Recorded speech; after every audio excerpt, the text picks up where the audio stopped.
5 sur 7 matin, bienvenue dans le débat matinal, bienvenue dans le forum de discussion. La vie tente de reprendre son cours normal à Kéroux, non sans stress et peur au ventre après les attaques meurtrières survenues en début de semaine dernière. En effet, dans la nuit du lundi au mardi, des assaillants ont fait irruption dans le village de Kouabagou et ont surpris les habitants endormis, ont assassiné froidement et sauvagement plusieurs d'entre eux. Bilan, 17 morts. Plus rien ne sera certainement comme avant dans cette localité alors que les forces de défense et de sécurité contrôlent convenablement la zone à présent. 2 terroristes auraient d'ailleurs été neutralisés samedi dernier. L'État veut comprendre ce qui s'est passé dans la nuit du 1er au 2 mai. Ce drame était évitable, a déclaré le porte-parole du gouvernement mercredi en marge du Conseil des ministres. En attendant donc les résultats de l'enquête diligentée, on se penche dans le forum de discussion sur cette nouvelle incursion des ennemis de la liberté dans le Nord Bénin. Et puis on revient sur la brouille actuelle au sein du parti Bloc républicain. Vous le savez, le courant semble ne plus passer entre Rachidi Gbadamassi et Abdoulaye Biotane. Depuis la publication de sa lettre à charge contre le secrétaire général national du parti, tous les soutiens ou presque vont en direction du ministre d'État chargé du développement et de la coordination de l'action gouvernementale. Gbadamassi serait-il en train d'être isolé? Est-ce déjà là les tractations pour 2026? On en parle. Et au Mali, la junte militaire au pouvoir a annoncé ce vendredi dans un décret lu à la télévision nationale par le porte-parole du gouvernement la tenue le 18 juin prochain du référendum sur une nouvelle constitution initialement prévue donc le 19 mars, mais repoussée dans le nouveau projet. Les pouvoirs du président de la République sont renforcés. Autre observation, la langue française est reléguée à langue de travail alors que dans la constitution en vigueur, elle est la langue officielle. La rupture avec la France davantage consommée, dirons-nous. On s'y intéresse. Autour de la table, Francis Logé-Attali, bonjour et bienvenue. Bonjour. Comme tous les mardis, comme tous les lundis, pardon, j'allais dire, il est avec nous pour décortiquer l'actualité. Merci une fois encore, monsieur Attali. C'est un plaisir. Docteur Paul-Marie Ouessou, théoricien de la gouvernance d'État. Bonjour et bienvenue, docteur. Bonjour, Eman. Merci donc d'être une fois encore des nôtres ce lundi. Merci aussi. À côté de vous, Arasmis Sostel Fadaïro. Bonjour et bienvenue. Bonjour Eman, bonjour chers téléspectateurs, c'est un plaisir d'être avec vous. Mon confrère donc de OCFM c'est exact. Est en plateau avec moi pour analyser l'actualité nationale. Et justement, Sosten Arasmis, on commence avec vous sur le premier sujet en débat. Il s'agit bien évidemment de cette attaque survenue à Kéroux. Depuis que le Bénin a commencé par essuyer, on va dire, des incursions d'hommes armés sur son territoire, c'est pour la première fois on dénombre autant de morts dans une attaque terroriste. Oui, c'est normal, c'est déplorable et ça fait frémir plus d'un. Lorsque on arrive à perdre en une fraction de seconde beaucoup de vies humaines, ça donne véritablement matière à réflexion. Et vous n'êtes pas sans savoir également que depuis plusieurs années, il y a beaucoup de pays qui nous entourent, qui reçoivent davantage des sursauts des djihadistes. Il y a des mouvements qui sont perpétrés. Et le Bénin devrait, en tant que nation, prendre des dispositions nécessaires. Et les dispositions ont été prises, certes, mais est-ce que ça a été pris à temps? C'est des interrogations qu'on doit pouvoir se poser et trouver des solutions. Et lorsqu'on a commencé par prendre ces dispositions, est-ce qu'on est allé de main morte? Est-ce qu'il y a une certaine rigueur qui est implémentée par les forces de défense et de sécurité, notamment ces responsables-là qui entourent nos corridors et les frontières notamment? C'est là où la question se pose. Est-ce que les populations sont véritablement impliquées? Parce que le djihadiste, lui, on se demande véritablement qu'est-ce qui le motive à perpétrer ces genres de mouvements qui n'apportent véritablement rien à la cité, sinon que c'est de perturber le vivre ensemble. Parce que quand on tue des personnes, c'est pour quelle fin? On veut prendre sans doute des territoires, les occuper pour mener peut-être des choses qui ne sont pas du tout saines. Alors là, les autorités à divers niveaux doivent prendre leurs responsabilités. On a entendu le porte-parole du gouvernement qui a dit que cette situation était évitable. Mais qu'est-ce qui a dû se passer au niveau des forces de défense? Est-ce que la communication n'y était pas? Est-ce que les agents de renseignement n'étaient pas informés? On a l'impression qu'aujourd'hui, les agents de renseignement n'étaient pas véritablement ce que c'était au moment de la période révolutionnaire. Nous, on a appris beaucoup de l'histoire, on savait ce qui se passait. Un pays ne peut pas vivre véritablement sans une belle source d'agents de renseignement. Un peu trop dur là quand même avec, évidemment, le renseignement, parce que l'État communique autour, enfin, on ne communique pas forcément autour de ses succès, puisque les terroristes sont neutralisés presque tous les jours ou presque toutes les semaines, mais on n'en parle pas pour ne pas créer forcément la psychose dans la tête des populations. C'est un sujet assez sensible, et donc cela ne voudra pas dire qu'il y a forcément une défaillance au niveau du renseignement. La sensibilité du sujet. Et il faut dire également, la vie humaine, on ne peut pas acheter la vie humaine. Et à ce niveau, il faut mettre les bouchées doubles.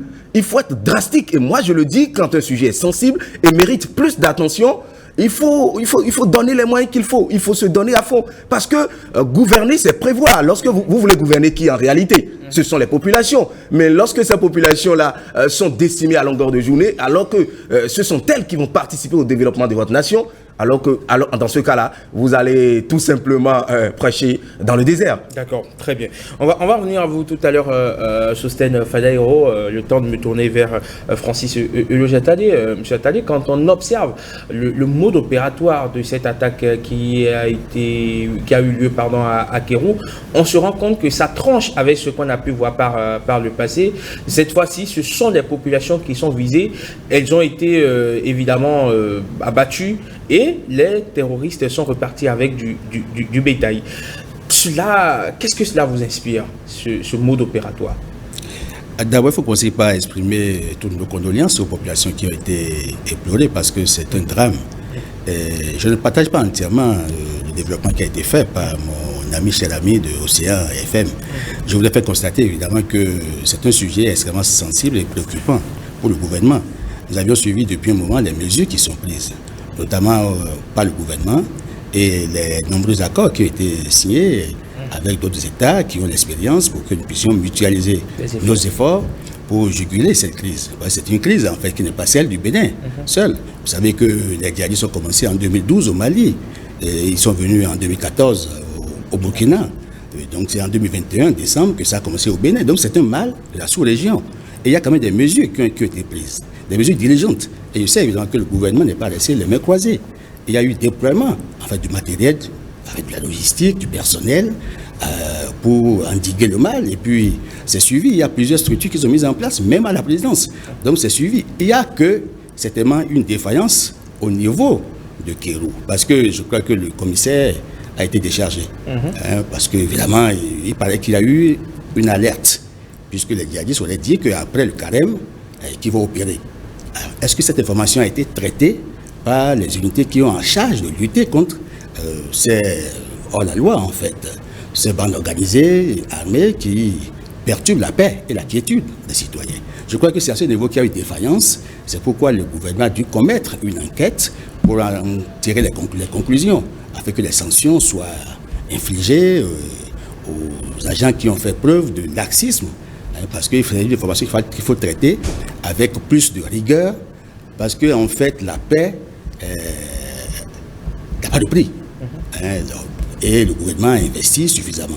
Je crois que dire que le gouvernement n'a pas pris de vrai, je crois qu'il y a certains mots qui ont été utilisés, mais qui me dérangent un peu. Ce gouvernement est responsable, le mal fait moins de dégâts, sauf que cette fois-ci, les cibles, c'est les civils. C'est les civils, et puis le mode opératoire, c'est qu'on leur tranche la gorge. Je crois que, en fait, le Bénin, depuis un moment, surtout au nord, puisque nous partageons une frontière avec le Burkina, et vous savez que les terroristes sévissent plus au Burkina, et ils veulent en fait une terre de repli. Et cette terre de repli, c'est peut-être le Bénin pour eux. Ils ont tenté plusieurs formules qui n'ont peut-être pas prospéré. Et cette fois-ci, ils veulent semer la zizanie, la terreur, pour obliger les populations à déserter ces villages-là, afin qu'ils puissent prendre d'assaut ces villages pour que ce soit leur terre d'appui. Et il faut évidemment qu'au niveau de notre structure, en fait, la structure, il y a une structure palais qui s'occupe du suivi, de la conduite des opérations. Il faut que cette structure donne des orientations claires et accompagne, fasse le meilleur suivi au niveau des actions qui sont menées sur le terrain pour que les associations soient mieux coordonnées, que les renseignements soient mieux traités. Les services de renseignement aujourd'hui, je crois qu'il y en a suffisamment. Et ça travaille bien plus que la période révolutionnaire. Je ne sais pas si votre confrère de Océan FM connaît un peu comment les gens de la DSLD, et puis couplé par d'autres structures. Vous ne savez pas qui est renseignement. Donc aujourd'hui, j'ai même peur de parler. parce qu'ils ne savent pas comment est-ce que ces informations seront relayées et qu'est-ce qui va suivre après. Je crois qu'aujourd'hui, si c'est les renseignements, ça travaille super bien. Je certifie. Et il y a certainement une défaillance parce qu'il y a eu baisse de forme.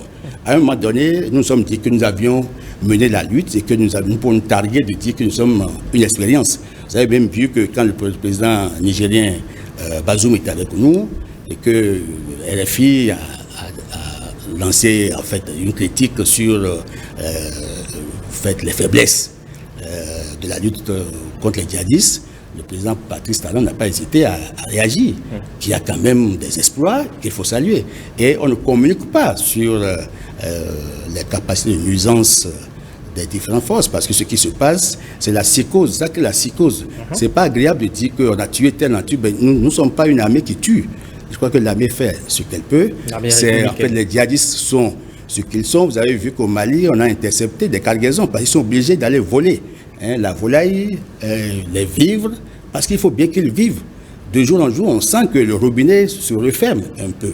Parce que les mains invisibles qui opèrent et qui alimentent ces réseaux sont plus ou moins identifiés. Et les gens ne veulent plus opérer à visage découvert. Sinon, il y avait des bras qui ont été identifiés. Ces djihadistes, il paraît qu'ils étaient une centaine qui ont assailli le village de, je crois, Kaobagou.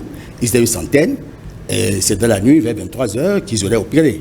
Bon, ils ont tranché la gorge, ils ont tué une quinzaine. Il y a 2 qui sont morts par des explosifs. Et à côté, je crois, le 3, je crois, à Banikwara, je crois que c'est dans un petit village là, Gembangou, un truc comme ça, qu'il y a eu 3 morts. Bon, donc, quand on fait le bilan, ça fait une vingtaine de morts avec le même mode opératoire. On leur tranche la gorge pour créer la psychose. Je crois qu'en fait, il y a une information qui a été maltraitée, si banalisée, et qui a peut-être engendré ça. Sinon, nos forces de défense et de sécurité sont suffisamment armées et devaient réagir promptement. C'était évitable. C'est pourquoi le porte-parole du gouvernement a bien dit que si on gérait mieux l'information, qu'on pouvait éviter ça. D'accord. Alors, docteur Paul-Marie Ouessou, justement, on revient quand même sur ce mode opératoire de cette terrorisation au Biré ou Sévi à Kéro. Jusque-là, on a constaté que le Bénin a connu des attaques ciblées contre des commissariats ou contre des, je vais dire, des représentations de l'État. Mais cette fois-ci, ce sont des populations qui ont été la cible de ces ennemis de la liberté. Oui, excusez-moi. Oui, je crois que, comme il a dit, le sujet est très sensible.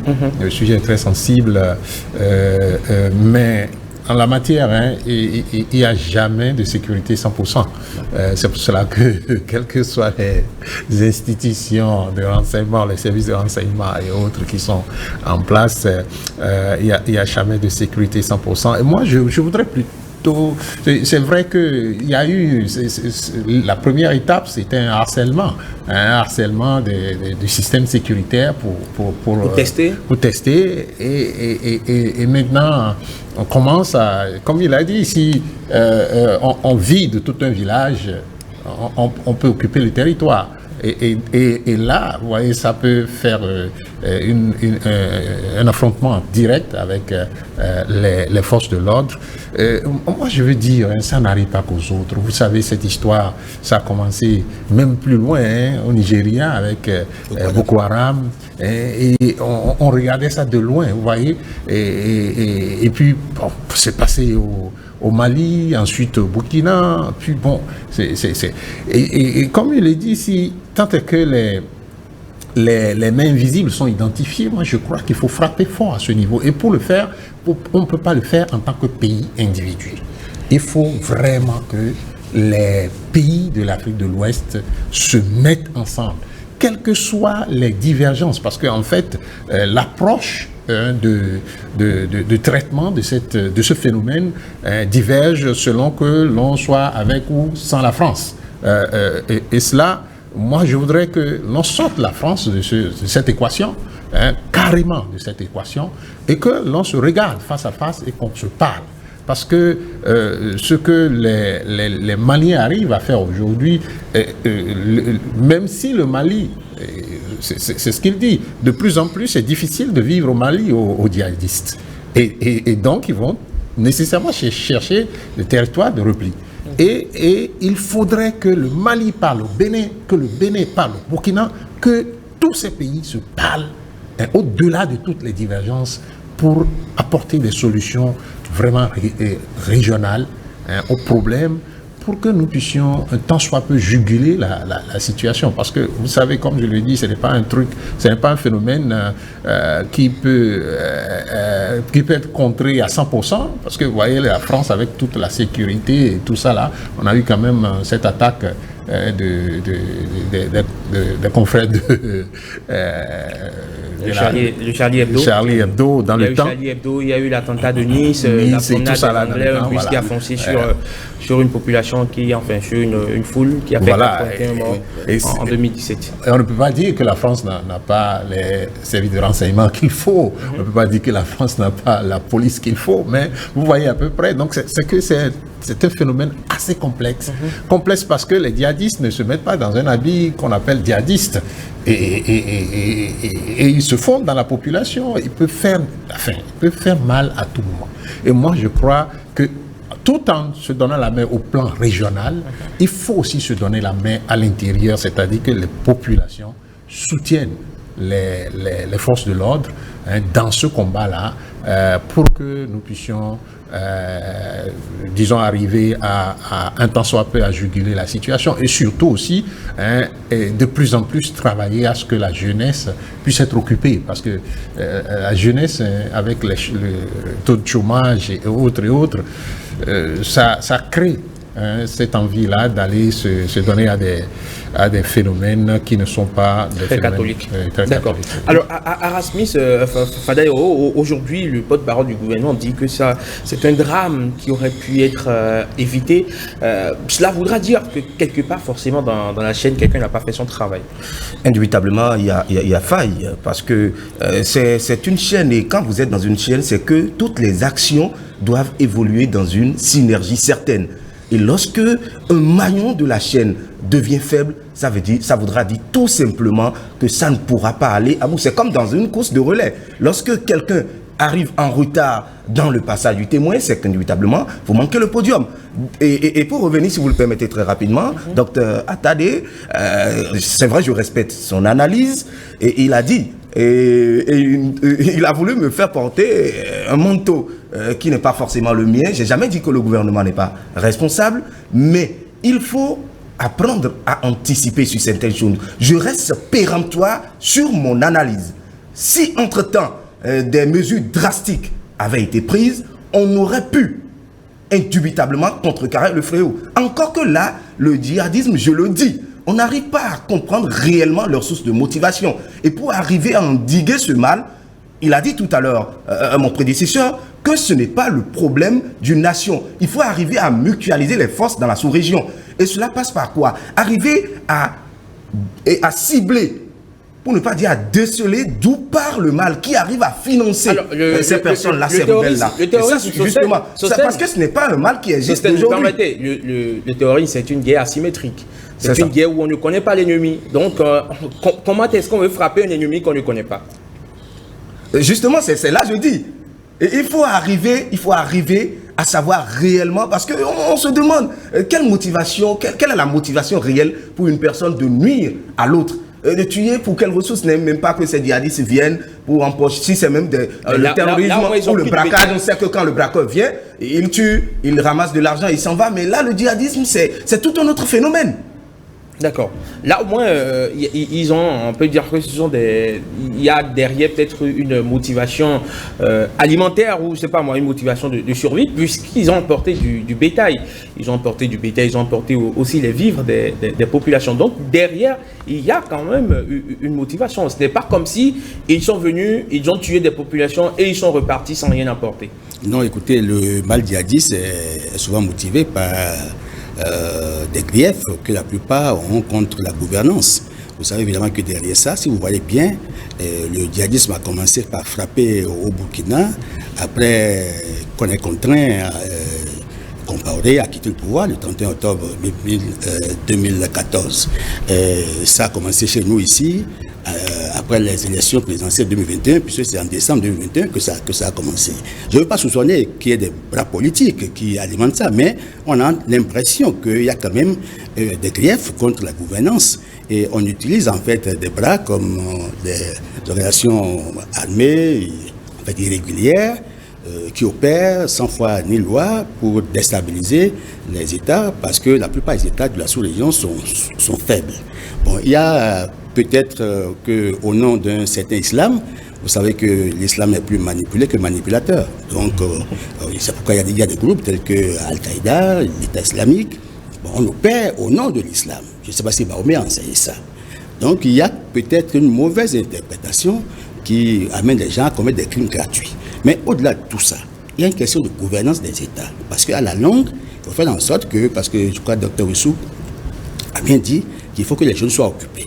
Parce que le djihadisme, c'est les jeunes qu'on enrôle. Parce qu'il y a des recruteurs. Ça s'appuie Mais vous voyez que dans le cas de Kérou, la population a coopéré. Parce que nous avions dit que nous sommes dans la dynamique de la coproduction de la sécurité. La population a joué sa partition. Et il n'y a que les acteurs qui sont de la chaîne, dans l'unité de riposte, n'ont peut-être pas mieux géré l'information pour prévoir les frappes chirurgicales qu'il faut pour empêcher que ces djihadistes nous perdent. Donc c'est pour cela que le gouvernement a situé les responsabilités et a déchargé d'abord le commissaire. Il y a peut-être sur la chaîne beaucoup de personnes qui seront interpellées. Je crois qu'il faut nous séparer. Quant aux initiatives régionales, sous-régionales et même bilatérales, je crois qu'il y a une dynamique qui est en cours. Vous avez vu l'initiative d'Accra.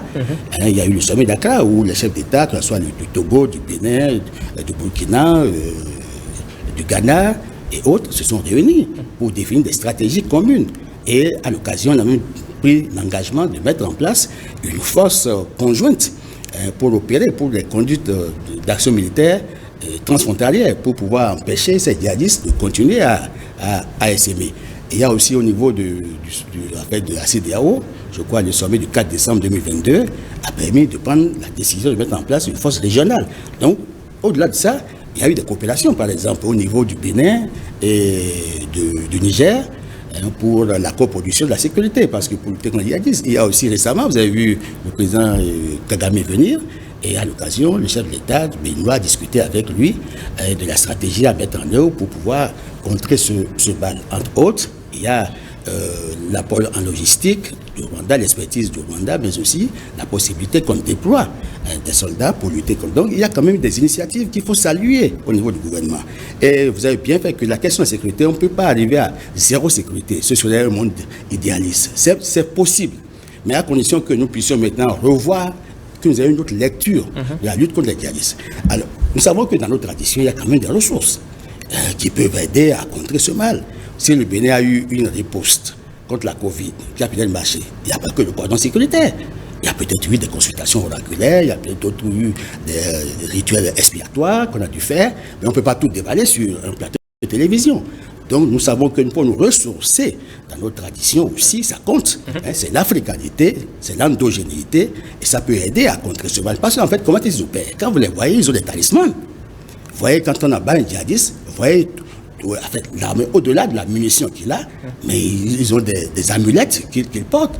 Donc, ils ont non seulement comme l'atome, comme, disons, puissance qui leur permet de sanctuariser leur corps, mais aussi il y a les amulettes, donc qui les met en connexion avec certaines entités.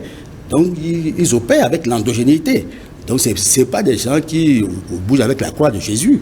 Dans ces conditions, il faut trouver aussi dans nos traditions des gens qui seront commis à la tâche pour contrer cette avancée. Il faut lutter, après on dit qu'on n'attaque pas un monstre, il faut le désintégrer. Donc il faut aller par le même mode opératoire pour pouvoir anéantir, neutraliser les forces qu'ils utilisent pour nous faire du mal.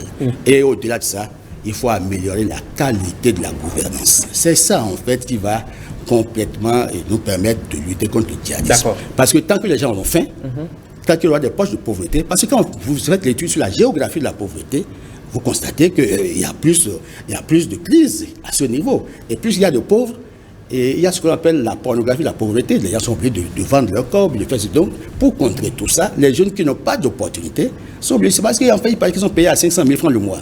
Alors vous imaginez si quelqu'un doit être payé à 500 000 francs le mois et qu'il a une moto, il a la carburation, il a les munitions, il a la pitance, il a tout ce qu'il faut pour manger. Mais il va commettre des crimes. Donc il faut qu'on pousse la réflexion au-delà des grands sommets et puis de la stratégie, je crois, européenne, et qu'on voit au niveau des ressources africaines quelles sont les mesures que nous pourrons prendre pour contrer ce mal. Ça va nous aider beaucoup plus à stabiliser nos pays. D'accord. Alors, docteur Paul-Marie Ouessou, comment est-ce que la vie va se passer désormais à Kéro, par exemple, qui vient d'essuyer cette attaque terroriste? Comment vivront les populations désormais? C'est difficile. C'est très difficile parce que d'abord, les populations seront vraiment dans l'anxiété. Dans l'anxiété, il y a le deuil, bien sûr, mais le deuil, au-delà du deuil, vraiment c'est l'anxiété, l'inquiétude, puisque une fois qu'on a subi, un peu comme on le dit, chat échaudé, craint l'eau froide. Et donc, ça va être difficile pour les populations, mais bon, si les mesures sécuritaires sont renforcées autour de la ville, peut-être ça va rassurer. Mais aussi, je crois que c'est une communauté avec qui il faut dialoguer. Il faut dialoguer beaucoup. Pourquoi pas que le gouvernement dépêche une délégation sur place pour soutenir, parce que vraiment, psychologiquement, cette communauté est atteinte et va vivre la psychose pendant vraiment un moment. Mais il faut les rassurer, il faut aller vers elles, il faut discuter avec les populations tout en leur disons, en les assurant que cela ne peut plus se produire, se reproduire, et en mettant aussi autour donc de cette communauté, je crois, les moyens qu'il faut pour contrer une nouvelle invasion des djihadistes. Il faudrait que je dise quelque chose très rapidement, si vous me le permettez, c'est que mon ami Francis a parlé donc des initiatives qui se prennent ici et là. Je veux croire à ces initiatives. Vous savez, il y a eu ce qu'on a appelé le G5 Sahel. Et si vous écoutez, depuis que le Mali a quitté le G5 Sahel, vous écoutez ce qui se dit, vous comprenez que lorsque nous mettons en place ces initiatives-là, il y a toujours derrière quelqu'un qui disons, tient la commande. Et cela pose des problèmes.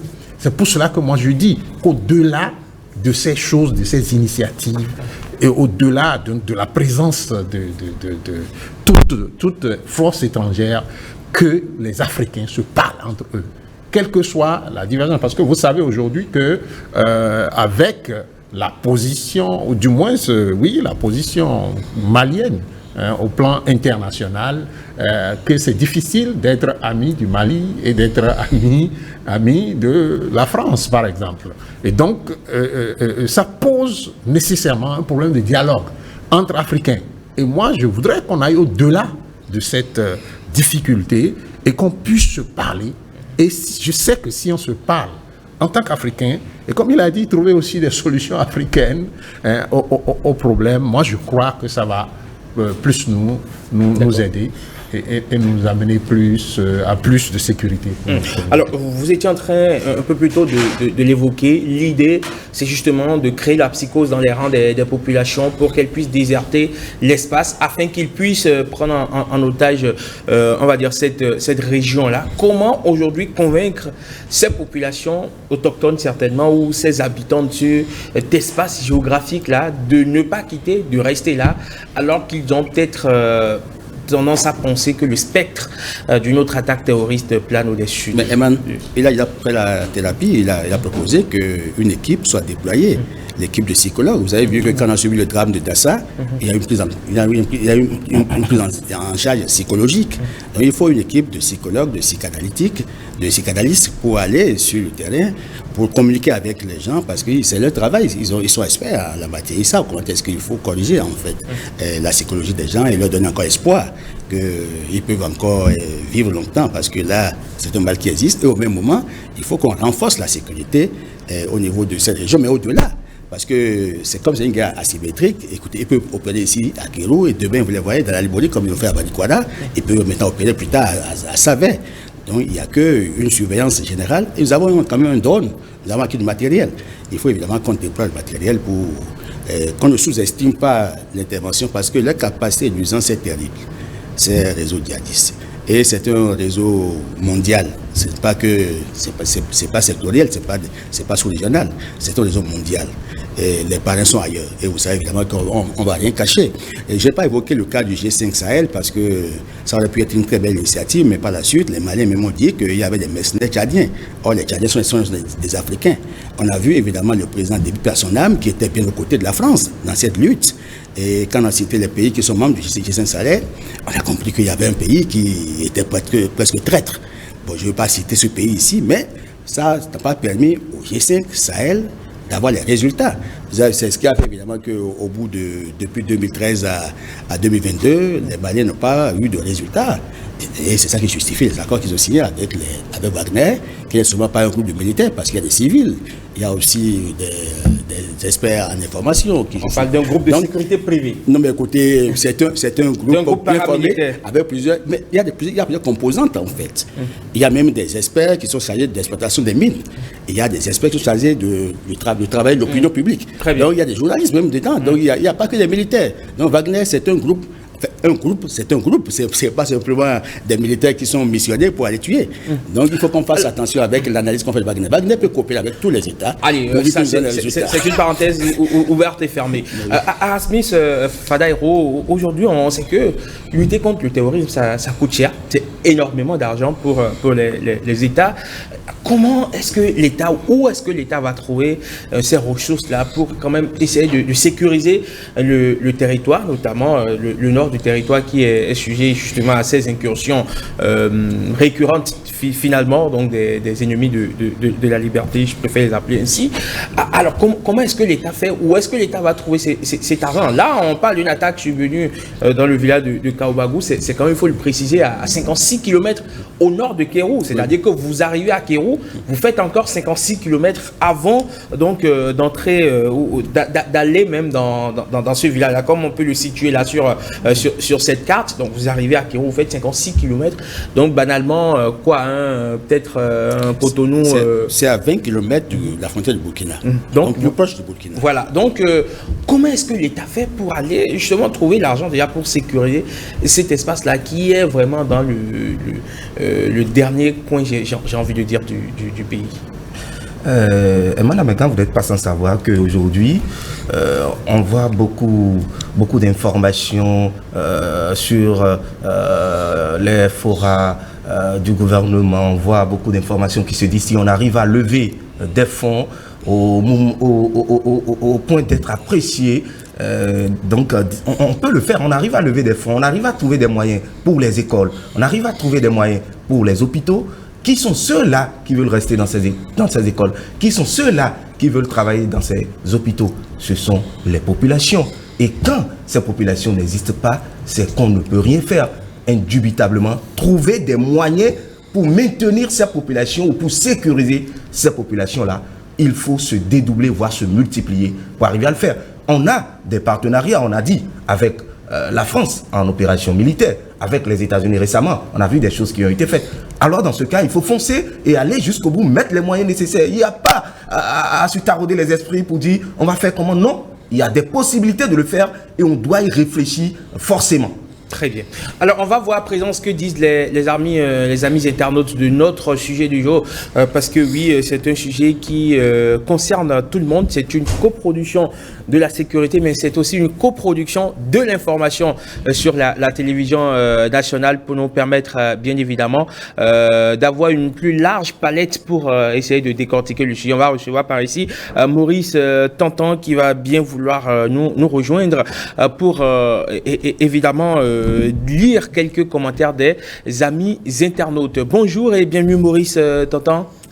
Bonjour Rodrigue Herman Amegan, bonjour à tous et bonjour à toute. La question du jour de ce matin, vous l'avez rappelé, on a demandé aux internautes, aux amis qui nous regardent, comment est-ce que les populations béninoises peuvent contribuer à la lutte contre le terrorisme. Et il faut dire que sur les réseaux sociaux, il y a eu de nombreux avis sur le sujet. Je vais commencer directement par donner lecture de ces commentaires. C'est sur Twitter que nous commençons ce lundi matin avec Augustin Gbekpo qui nous écrit que la lutte contre le terrorisme est une responsabilité collective qui implique la participation de toutes les parties prenantes, y compris les populations locales et le gouvernement de notre pays, le Bénin. Je propose, écrit-il, 4 façons dont les populations peuvent contribuer à cette lutte de manière efficace et durable. La première façon, selon lui, c'est de signaler toute activité suspecte. Les populations locales peuvent jouer un rôle crucial en signalant les activités suspectes ou les comportements inhabituels à la police républicaine ou aux autorités locales. Les informations qu'ils fournissent peuvent aider à prévenir les actes terroristes sur notre territoire. Ensuite, il faut sensibiliser la communauté sur les conséquences de ces actes criminels des terroristes. Les populations locales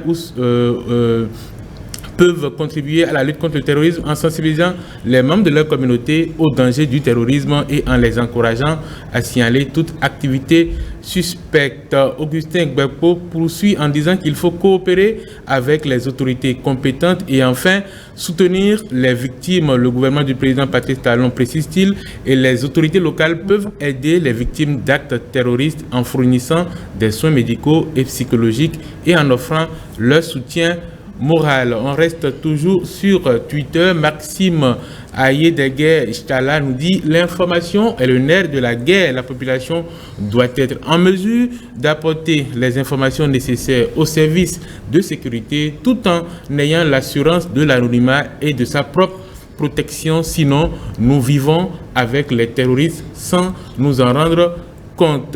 Herman Amega, on fait le tout maintenant sur Facebook. Koumassa Maurice nous dit que pour la contribution de la population à la lutte contre le terrorisme au Bénin, il va falloir que les dirigeants actuels posent des actes de réconciliation qui mettra en confiance la population afin qu'elle puisse se sentir concernée par le défi sécuritaire. Les différends entre les politiques font prendre à la population une prise de position pour un camp, alors que la lutte contre le terrorisme, selon lui, doit être une question d'union et d'unité nationale. Karsten Kesso nous écrit que le terrorisme aujourd'hui est un os dans la gorge de nos gouvernants, y compris même les grandes puissances. C'est ainsi que tout le monde est concerné par cette lutte. Les populations peuvent contribuer à la lutte contre les terroristes en faisant beaucoup attention au déplacement des nouvelles personnes qui résident dans leur voisinage. Toujours est-il que ça commence par là. Informer donc le délégué ou le poste de police le plus proche lorsqu'on remarque un mouvement suspect dans notre voisinage. Il faut dénoncer sans état d'âme lorsqu'on constate un proche qui appartient à ces mouvements. Un dernier commentaire pour clôturer, il est signé Ferdinand Kakpo qui nous dit: la solution à cette crise est d'intégrer nos réalités endogènes à l'armée. La solution, c'est notre identité. Nous savons tous comment nos guerrières et nos guerriers ont mis en déroute l'envahisseur par le passé. Sujet donc Ferdinand Kakpo. Voilà, Rodrigue Herman Amengan, chers amis, ce que les internautes ont pensé de la question du jour. Ferdinand Kakpo qui rejoint donc Francis Olo-Jatade et Dr Paul-Marie Wessou sur le plateau, qui ont demandé que le combat soit non seulement physique mais aussi pourquoi pas et surtout endogène, qu'on entre dans nos réalités endogènes pour dérouter l'ennemi, un peu comme on a pu le faire par le passé, un peu comme nous l'enseigne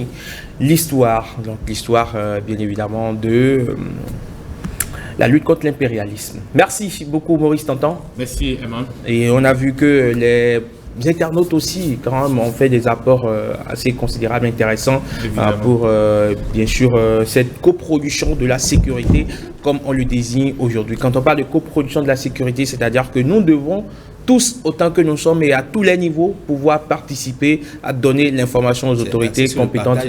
Le partage d'informations. Dès que nous remarquons quelque chose de suspect, allez, tac, il faut, tout en assurant notre anonymat, dénoncer cela pour que justement les forces de défense et de sécurité puissent faire le travail. Parce que tant qu'ils n'auront pas l'information, ils ne pourront jamais anticiper quoi que ce soit. Il y a la prise en charge psychosociale des populations qui ont subi les personnes affectées par ce drame. Mais oui, si, parce que ça ne se corrige pas tout de suite. Il n'y a pas une médecine pour ça, il n'y a que les psychologues et les psychiatres pour aller les prendre en charge. Très bien.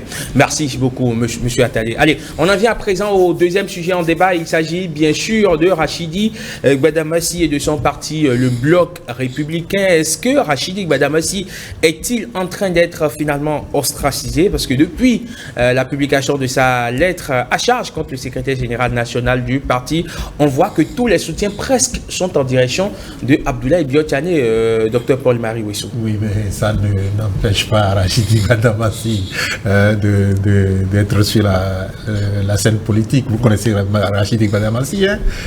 Ce n'est pas le Bloc républicain, si tant est qu'il est ostracisé, hein, qui va le faire renoncer à sa carrière politique. Moi, je crois qu'il est capable de rebondir ailleurs et il a prouvé à maintes reprises que si ça ne marche pas à gauche, il faut aller à droite. Et surtout, il faut être dans le camp où ça marche. Et donc, moi, ça, je le dis par rapport à la personne. Par rapport à la personne. Mais je voudrais revenir sur comment dirais-je, la réalité que il n'est pas nécessaire de soutenir quelqu'un pour soutenir quelqu'un dans notre système politique. Il est nécessaire que nous puissions regarder les choses de façon objective dans nos partis politiques et voir qu'est-ce qui se dit, comment ça se dit.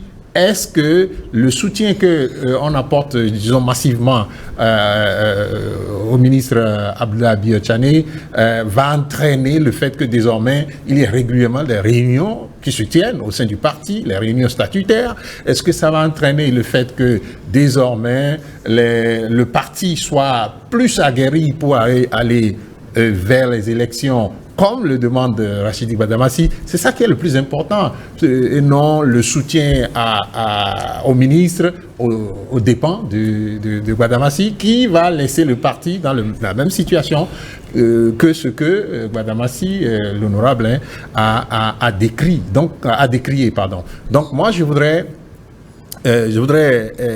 dire ici, parce que c'est un peu notre habitude dithyrambique, si vous voulez, hein, qui consiste à dire on soutient ci, on soutient ça, on soutient telle personne, et on ne regarde pas les choses de façon objective et qu'on travaille à ce que les choses évoluent. Si après cette guerre, parce que si c'est la personne isolée de Gbadamassi, moi je l'assure, hein, ce n'est pas quelqu'un qui va s'arrêter tout de suite parce que on soutient, comment on appelle, le ministre Abdoulaye Biotane. Mais est-ce que cette sortie nous permet d'améliorer les choses au niveau du fonctionnement du parti? C'est ça qui est la chose la plus importante. Alors, Arasmis Fadaïro, qui voudrait aujourd'hui, vous m'excuserez du terme, presque d'un pestiféré dans ses rangs? Personne. Justement, vous voyez, moi je ne voudrais pas être un laudateur de Abdoulaye Biotane, encore moins de Rachidi Gbadamassi. La situation au sein du Bloc républicain en ce moment, c'est une chose que beaucoup de personnes n'arrivent pas à percevoir. Les partis politiques aujourd'hui, ou dans un passé récent, n'existaient qu'au détriment d'un président, d'un seul homme fort qui prenait toutes les décisions. Et avec le système partisan qui a remis les choses sur de bonnes routes, il faut forcément respecter les lois que nous sommes données au sein du parti. Rachidi Gbadamassi a relevé plusieurs griefs et aujourd'hui, beaucoup n'en tiennent pas compte. Il faut voir comment Abdoulaye Biotane aujourd'hui, en tant que ministre d'État au gouvernement, avec toutes les charges qui lui reviennent, comment il peut avoir le temps de convoquer des réunions statutaires, de diriger des réunions statutaires, de prendre des décisions sans qu'il n'y ait pas forcément de grabuge. Et aujourd'hui, pratiquement, il n'a pas le temps pour le faire. Et Rachidi Gbadamassi, qu'on le veuille ou non, est actuellement en chute libre. Il se bat comme un beau diable dans l'eau bénite. Sa carrière politique est en train de dégringoler. Il cherche alors des manières de refaire surface. Malheureusement pour lui, je ne pense pas qu'il pourra véritablement être l'animal politique d'antan ou encore avoir l'assentiment des populations comme il avait par le passé, parce qu'il est en train de finir, permettez-moi de le dire, les choses telles qu'elles sont, mais prendre aujourd'hui le pli comme le font beaucoup de personnes, en s'alliant derrière Abdoulaye Biotane, comme c'est la personne qui est attaquée par Gbadamassi à tout bout de champ, ça ne va pas régler le problème. Il faut voir le mal dans sa profondeur et voir si véritablement les tests sont respectés par Abdoulaye Biotchane, ce qu'il doit être fait à bonne date. Est-ce que les choses sont faites? S'il n'a plus la capacité de tenir le parti, qu'il change. On a vu, avant de prendre la tête de l'Union progressiste, le renouveau, on a vu le professeur Joseph Diogbenou démissionner d'abord de la Cour constitutionnelle. Et on ne peut pas avoir un don ubiquitaire. Parce qu'il y avait, il pouvait y avoir conflit d'intérêts, conflit d'attribution. Oui, justement, je ne refuse pas, mais il pouvait aussi être dans une institution. Il ne peut pas être président de la Cour constitutionnelle et président du parti. Nous sommes d'accord, mais c'est juste une analyse, un exemple que je donne. Ça voudra dire tout simplement que le rôle même que Abdoulaye Biotchane joue en tant que ministre d'État, il ne peut pas véritablement s'ordonner au parti comme cela se doit. S'il le faisait réellement, on n'allait pas assister à ce grabuge. On connaît Gbadamassi, c'est un féru de la politique. Il maîtrise beaucoup le mouvement politique béninois pour avoir milité avec beaucoup de régimes. Donc, je crois qu'on doit forcément s'asseoir, discuter et ne pas prendre parti pour une personne, à moins qu'on a envie de jeter, à moins qu'on a envie de jeter carrément Rachid Gbadamassi du mouvement. Alors, Francis Olo-Jatali, est-ce que vous pensez que le bloc républicain devrait voir à travers cette situation, donc entre Rachid Gbadamassi et Abdoulaye Biotchane, eu l'occasion pour essayer de remettre le parti sur les bons rails, plutôt que de mêler les émotions à une situation qui semble quand même affecter profondément le parti? Je crois que c'est une question qu'il faut aborder avec plus de lucidité. Il faut dépasser le débat. Ce qui est vrai, c'est que depuis que nous avions opté pour la réforme du système partisan acté par le vote des deux lois-là, l'achat des partis politiques et puis le code électoral, nous voulons promouvoir les comportements vertueux. Or, il se fait qu'au sein des partis, en fait, c'est les acteurs qui veulent jouer leur suivi politique. Donc, il n'y a pas encore l'homogénéité au sein des partis politiques. Et Rachid Gbadamassi a bien fait de mettre l'accent sur une difficulté. La plupart des jeunes, en fait, du Parti bloc républicain ont des difficultés et estiment qu'ils ne sont pas pris en compte. C'est ce qui peut alimenter la guerre intergénérationnelle entre les anciens et les nouveaux. J'ai eu l'opportunité d'assister à certains débats à leur niveau. Et j'ai apprécié la position de Walid Zoumarou, qui a eu des positions sages. Bon, je ne veux pas tout reléguer ici, mais j'ai vu Kassa Batlemi dans sa position, j'ai vu Gbadamassi aussi agir. Quand il s'est agi de limiter les mandats au Parlement, je ne veux pas déballer des secrets ici. Ceci étant, écoutez, nous sommes dans une dynamique qui nous permet d'aller petit à petit vers un horizon que nous sommes donnés. Il se fait que nous devons corriger les perfidies politiques. Vous avez dit qu'en fait, Gbadamassi, s'il est frappé d'ostracisme, les voix négatives l'obligent à se taire. Nous sommes donc dans une dynamique, dans la dialectique de la parole et du silence. Quand est-ce qu'il faut parler et quand est-ce que ça va se taire? Comme il veut mettre l'accent sur les comptes performances, par exemple, du bloc républicain, moi je me suis intéressé à voir les statistiques au niveau, par exemple, de la 8e circonscription électorale. À Parakou, par exemple, où il a été maire, et il se dit maintenant maire honoraire, je crois que le bloc républicain a eu 308 voix contre 38 866 voix pour les démocrates. Vous voyez, 8 000 et 38 000 poussières. J'en viens au deuxième arrondissement, là où il a voté. Mais ils ont eu 2972 voix. Enfin, forcément, c'est une co-responsabilité avec Samou Seydou Adambi, hein, le ministre, qui a été aussi maire de Parakou. 2000 contre 9389 voix pour les démocrates. Et quand on vient à la 8e circonscription électorale, c'est-à-dire Parakou, Niki, Perere, Tchaourou, 5 députés. Le bloc républicain a eu 1 député, les démocrates ont eu 4 députés. Donc déjà dans la 8e, où il se dit être le plus grand leader du bloc républicain, où il dit a priori que c'est lui qui a la masse, en fait il fait une confusion entre la foule et puis l'électorat, parce que quand il sort avec sur ses chevaux, il montre qu'il y a une marée humaine derrière lui, mais il ne suit pas les électeurs, parce que en fait c'est le bilan au niveau des urnes. Donc sur la base des statistiques, la contre-performance déjà c'est au niveau de la 8e circonscription électorale. Et il doit pouvoir assumer cette responsabilité d'abord à son niveau, s'il veut un bilan, avant d'aller au bilan au niveau macro, au niveau du parti. Donc je voudrais dire en fait que l'analyse, parce qu'on avait abordé cette question ici sur le plateau, j'ai dit qu'en fait il a biaisé l'analyse, et en prenant l'année 2019, qui est une année très atypique, parce que c'était un match amical en 2019, il y a eu des arrondissements dans lesquels il n'y a même pas eu vote, et lui-même à Parakou à l'époque, il n'a même pas pu voter, il a été contraint à aller se réfugier dans un commissariat. Et je sais pas, il n'a même pas pu voter pour lui-même avant de devenir député. Donc si 2019 pour lui est une référence, moi, ce n'est pas une référence d'analyse pour les chercheurs.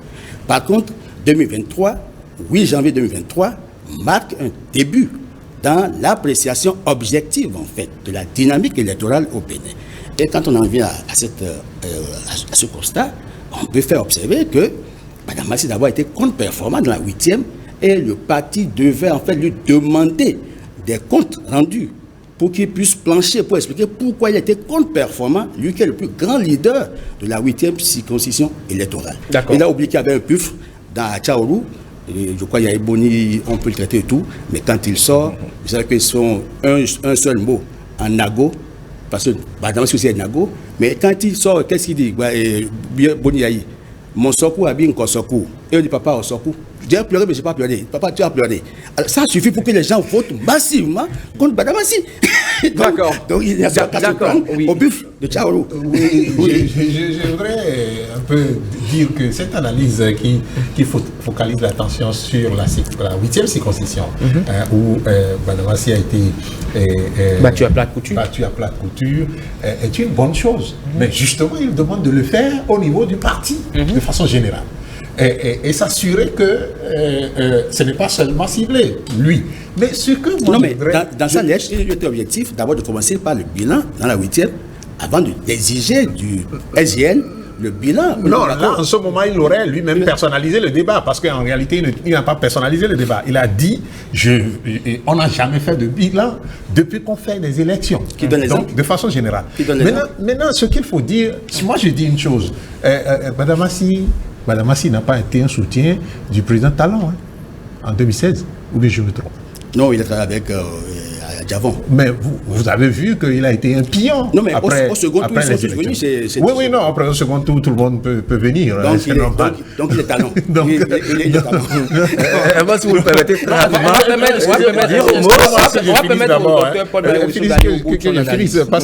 parce que justement, c'est cela qu'il faut connaître ou reconnaître à Mme Massi, que depuis qu'il a fait cette irruption sur la scène politique et qu'il a pu prendre contrôle de la mairie, il n'est plus dans une élection où lui, il n'est plus un élément d'élection où il gagne et c'est ça qui lui permet d'aller de l'avant.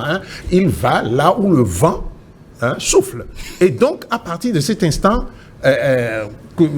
qu'on l'accuse aujourd'hui, qu'on fasse quelque chose aujourd'hui, pour moi, c'est pas très important parce que vous verrez demain que Mme Massi sera encore un acteur politique important, mais pas nécessairement sorti des urnes.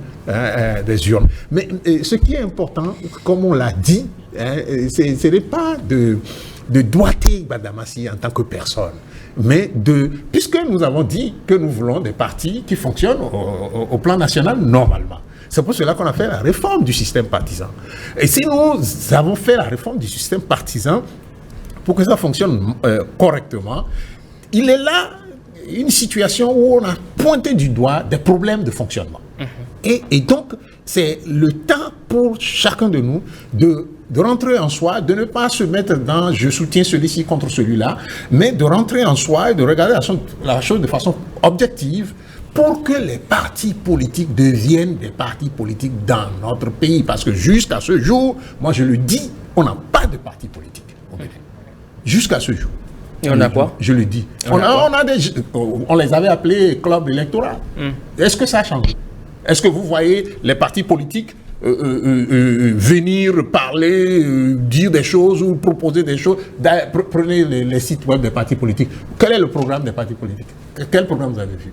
Quand on a un site web, vous pouvez voir son programme, son idéologie, comment ils le mettent en place, ce qui se passe au jour le jour. On ne l'a pas.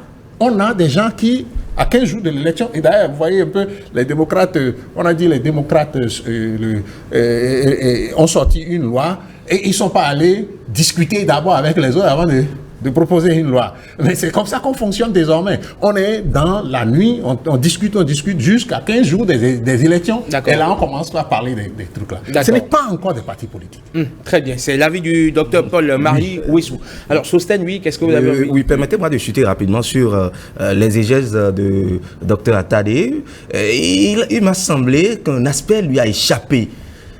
parce que d'entrée, il a dit de dépassionner le débat, mais finalement, il s'est concentré sur Rachid Iqbal Amansi en sortant son score électoral, mais c'est un parti politique. Et lorsque vous êtes leader en tant que secrétaire général national, il y a quand même le bilan comptable qui vous est imputé aussi. Qu'est-ce que Abdoulaye Biot Diané a fait en son temps pour accompagner Rachid Iqbal Amansi sur le terrain, pour améliorer, pour faire un score acceptable? S'il n'a rien fait et qu'aujourd'hui, on se permet de dire, voilà, il faut que Rachid Iqbal Amansi sache qu'est-ce qu'il a fait au niveau de la 8e circonscription électorale, une manière de le dézinguer, moi je pense que ce n'est pas la meilleure thérapie. Ce n'est pas du tout la meilleure thérapie. Il faut indubitablement s'asseoir et relancer les choses, à moins qu'on veut aller vers une scission. On voit beaucoup de personnes, il y a eu beaucoup de remue-ménage, il y a eu beaucoup de débauchements à la veille des élections. Est-ce que c'est à ça qu'on va encore assister, ou carrément à la naissance de nouveaux partis?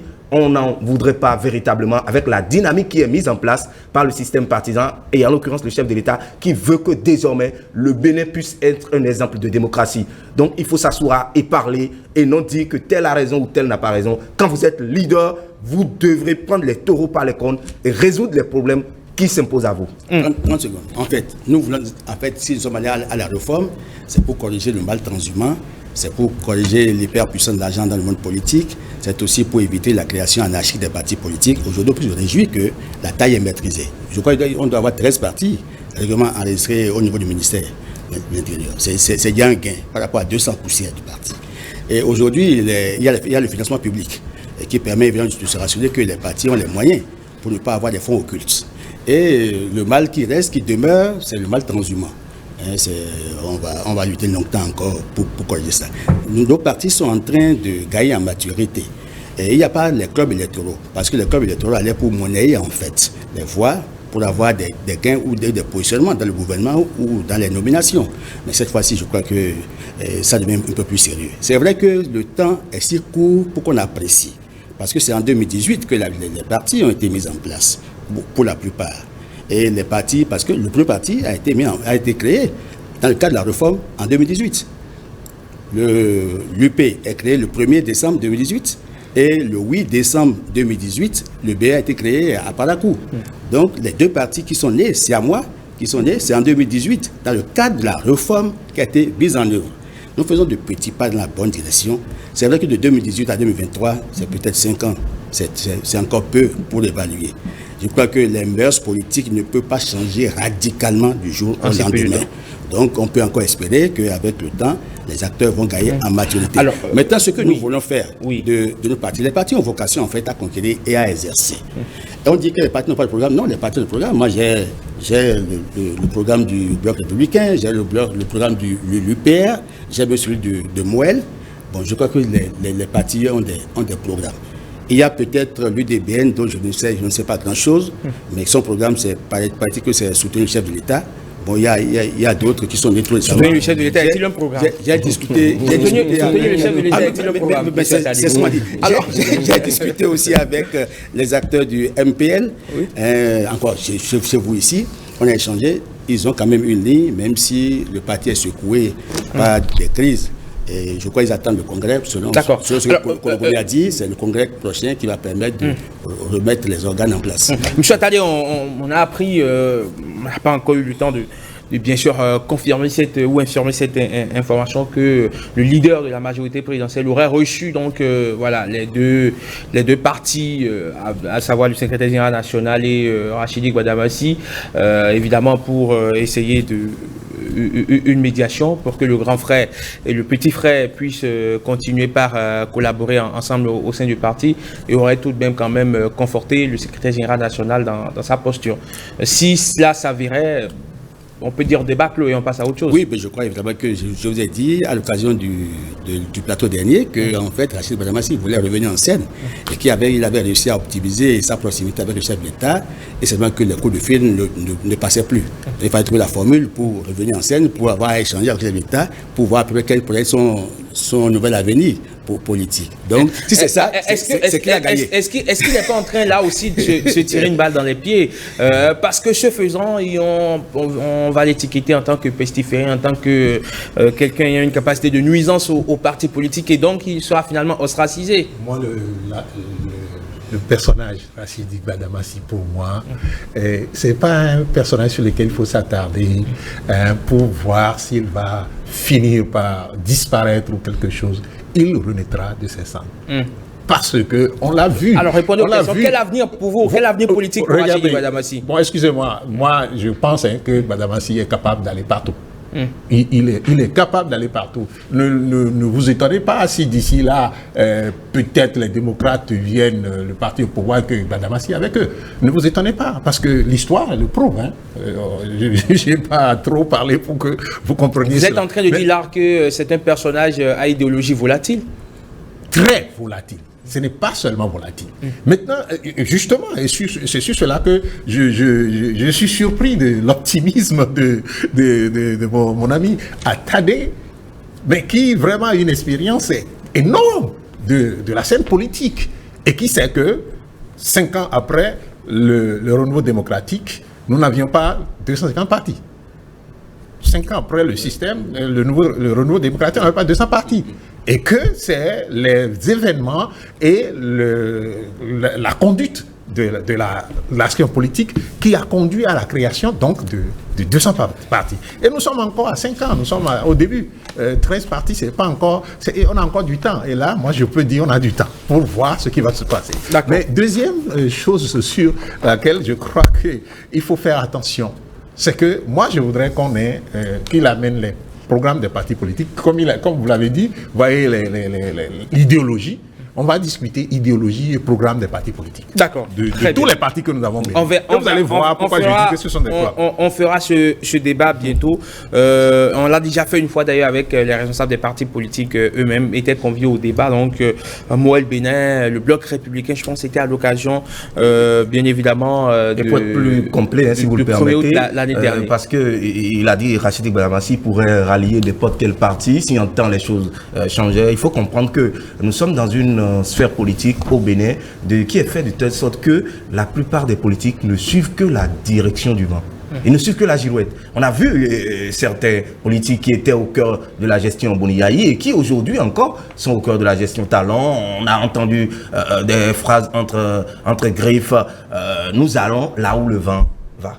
Très bien. Ce n'est que ça qui se poursuit. Et on va suivre cette situation de très près au sein du parti Bloc républicain. On verra si Rachidi Gbadamassi arrive à se remettre en selle au détour justement de ce qui finalement aura été un peu de secousse, donc ou quelques de tours qui auront finalement grippé la machine Bloc républicain. Dernier sujet en discussion ce matin, il s'agit du Mali et de la junte au pouvoir qui a annoncé donc vendredi dernier dans un décret lieu à la télévision nationale par le porte-parole du gouvernement la tenue le 18 juin du référendum sur une nouvelle constitution. Le collège électoral est convoqué le dimanche 18 juin 2023 sur toute l'étendue du territoire national et dans les missions diplomatiques et consulaires de la République du Mali à l'effet de se prononcer sur le projet de constitution. Voilà ce qu'a lu le colonel donc Abdoulaye Maïga. Les membres des forces de sécurité voteront par anticipation le 11 juin. Est-il précisé? Les électeurs auront à répondre par oui ou par non à la question suivante. Approuvez-vous le projet de constitution? Alors voyons voir, messieurs, ce que dit ce nouveau projet de constitution. Dans ce test, les pouvoirs donc du président de la République sont renforcés. Autre observation, la langue française est reléguée à langue de travail alors que dans la constitution en vigueur, elle est une langue officielle, évidemment, et ce référendum est la première étape validée par le vote. C'est un calendrier de consultation et de réforme que les colonels ont eux-mêmes communiqué et qui doit aboutir à des élections en février 2024. Cela en vue d'un retour des civils aux affaires. Voilà donc, messieurs, à peu près ce qui se joue au Mali. Et déjà, Dr Paul-Marie Ouessou, les chefs religieux et les acteurs politiques sont déjà en train de contester ce référendum.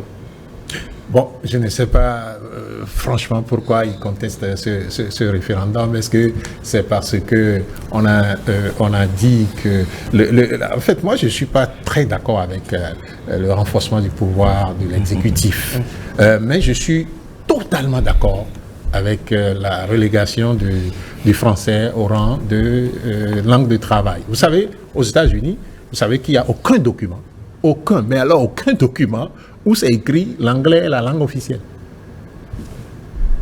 L'anglais n'est pas décrété langue officielle, pourtant l'anglais fait office de langue officielle des États-Unis. Donc, on n'a pas besoin de décréter nécessairement que le français est notre langue officielle et avant que le français, vraiment, avant qu'on ne parle français et qu'on l'utilise comme langue de travail. Si tant est que cela est fédérateur, n'est-ce pas? Parce que, quoi qu'il en soit, on ne peut pas dire que nos langues aujourd'hui peuvent devenir une langue ou des langues fédératrices et que ça nous permettra de faire tout de suite la vie nationale dans ces langues-là. Mais je suis vraiment tout à fait d'accord, moi, avec la relégation du français au plan de langue de travail. Et les contestations, il ne peut pas en manquer. Mais je crois que l'expression des contestations, c'est dans les urnes, puisque c'est un référendum. Ce n'est pas qu'on doit imposer à quelqu'un ce qui se fait. Donc il faut tout faire au référendum pour dire non si on n'est pas d'accord. Alors selon Mamadou Traoré, par exemple, le président du parti ou du mouvement politique dénommé Alternative pour le Mali, qui est donc membre d'une alliance pressée de voir les militaires quitter le pouvoir, il dit, je cite, « Nous sommes contre ce référendum aujourd'hui parce que le pays va très mal. Ce que nous demandons, c'est de faire face à des élections présidentielles ou à une élection présidentielle pour qu'on puisse avoir un président démocratiquement élu, parce que ces militaires-là n'ont pas l'intention de laisser le pouvoir. Nous avons constaté que cela est pour imposer la candidature de M. Assimi Goïta. » Je crois qu'on ne doit pas forcément voir les choses de cette manière-là. Et ce que nos dirigeants doivent savoir, c'est que les militaires ont leur place dans les casernes. Ils doivent pouvoir s'unir plutôt à sécuriser les avoirs du pays, à sécuriser les allers et retours des personnes qui vivent au sein de leur nation, que de plutôt à chercher à prendre le pouvoir. Et je le dis parce qu'aujourd'hui, on a vu cette situation qui ne fait que perdurer avec cette guéguerre qui enfonce davantage le Mali dans la gadoue. Et si on arrive à prendre une telle décision d'aller à un référendum et de voter une nouvelle constitution et de pouvoir permettre d'aller aux urnes, c'est déjà une très belle démarche. Mais dans le contenu du projet, s'il y a des points sur lesquels il faut travailler, parce que les leaders, il y a forcément des leaders d'opinion, des leaders religieux qui ont aussi des mots à dire. On peut aller vers ces personnes-là, dire, voilà, qu'est-ce qui ne reçoit pas votre assentiment. Et parlant de leaders religieux, il n'y a que le projet de nouvelle constitution réaffirme le caractère laïque de l'État au Mali, ce qui n'est pas du tout du goût de la Ligue des imams du Mali, la Limama, qui réclame plutôt l'instauration d'un État confessionnel où chaque citoyen sera jugé selon sa religion. Et pour le réaffirmer, justement, la Limama a organisé donc samedi dernier à Bamako une conférence de presse où plusieurs partisans de l'imam Mahmoud Dicko, qui est justement un leader reconnu, qui a milité pour ce vent, on va dire finalement, presque de révolution au Mali. Il est un acteur clé, l'imam Mahmoud Dicko. Ça, par exemple, c'est une proposition des acteurs religieux. Le dialogue interreligieux est important parce que, vous savez, lorsqu'il y a problème au niveau des religions, il y a forcément des guerres. On a vu beaucoup de pays aujourd'hui qui sont secoués par les guerres interreligieuses, ce qui laisse aussi des portes d'entrée aux djihadistes également qui prennent par ce canal-là pour opérer. Alors, il faut forcément aller au dialogue, quitte à avoir un consensus. C'est vrai, ce sont les unes qui décident par un oui ou par non, afin d'aller aux élections. Après, on a évoqué le renforcement du pouvoir de l'exécutif, mais pourquoi dans toutes les constitutions, quand on veut opérer une révision, on arrive toujours à mettre davantage de prérogatives au niveau du pouvoir d'État. C'est des choses sur lesquelles il va falloir réfléchir. Il faut essayer de voir les choses également à ce niveau, quitte à permettre aux citoyens de ne pas se sentir véritablement, je ne sais pas, embobinés, parce que les gestes politiques ne sont pas forcément les meilleurs. Et malheur à ceux-là qui croient quand même, il va falloir forcément, et je persiste là-dessus, il faut avoir l'assentiment du plus grand nombre avant d'aller faire voter ce projet-là. Parce qu'on a quelques aspects de ce projet. Ce projet, il faut le lire en profondeur pour savoir. Il y a forcément des points sur lesquels il faut travailler. D'accord. Alors, M. Attali, qu'est-ce que vous avez envie de dire sur cette situation-là aujourd'hui? Le plus gros challenge du Mali, c'est de réussir à organiser ce référendum-là sur toute l'étendue du territoire national, quand on sait qu'il y a des poches, il y a des parties du pays qui ne sont toujours pas aux mains, ou qui sont toujours aux mains des terroristes. Je crois que c'est un calendrier électoral qui est en marche, parce qu'ils ont pris l'engagement vis-à-vis de la mission de la CEDEAO. Ils avaient dit qu'en 2024, ils vont quitter le pouvoir en mars 2024. Et par rapport à ça, il faut d'abord aller à la révision constitutionnelle. Parce que vous savez évidemment que c'est sur la base de l'analyse de la situation du Mali. Et la plupart des crises sont nées de la cohabitation entre le Premier ministre et le président.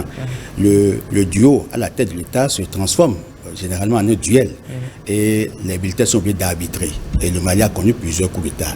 Comment faire, évidemment, pour que le Mali échappe, soit à l'abri de ces coups d'État qui perturbent en fait la mise en œuvre efficiente des programmes?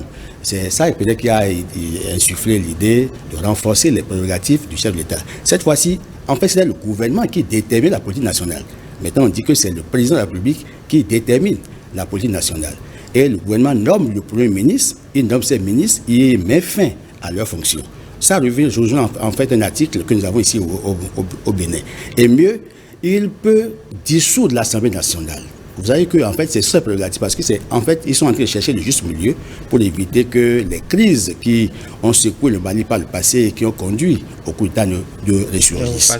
Donc c'est une transition, peut-être qu'ils auront plus tard une constitution où on va mettre l'accent sur le présidentialisme fort. Hein, c'est ça peut-être qui va donner la stabilité au Mali. La plupart des pays dans lesquels ils ont cherché à faire l'expérience du régime semi-présidentiel, il y a souvent eu des crises parce que le président est élu sur la base d'un programme, mais le Premier ministre vient en tant que chef de gouvernement et il n'y a souvent pas une osmose en fait. Voilà. Et puis c'est ça qui provoque les crises. Les militaires qui devaient être dans les casernes sont obligés de venir arbitrer et quand ils prennent le pouvoir, eux aussi, ils ont tendance à rester longtemps. Vous savez qu'ils avaient dit qu'ils avaient fait 5 ans. Et c'est ça qui a déplu à la CEDEAO. Et puis il y a eu des sanctions.